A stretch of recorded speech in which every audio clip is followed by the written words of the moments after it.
رئيسة الحملة هنتعرف منها النهارده على أهداف الحملة بالظبط، وإيه هي الطرق اللي هي هتمشي بيها والخطوات واحدة واحدة. اتفضل.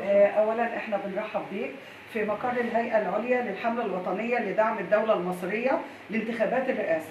الحمله دي حمله مشهره ومرخصه، وطبعا تابعه لمديريه التضامن الاجتماعي، يعني مش شهر عقاري فقط.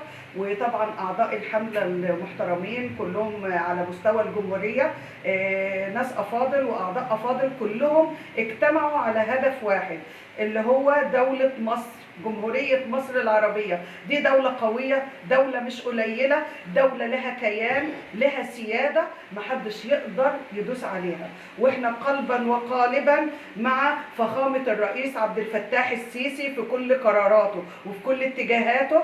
والواجب علينا زي ما حضرتك بتسأل بتقول اهداف الحمله ايه؟ التوعيه.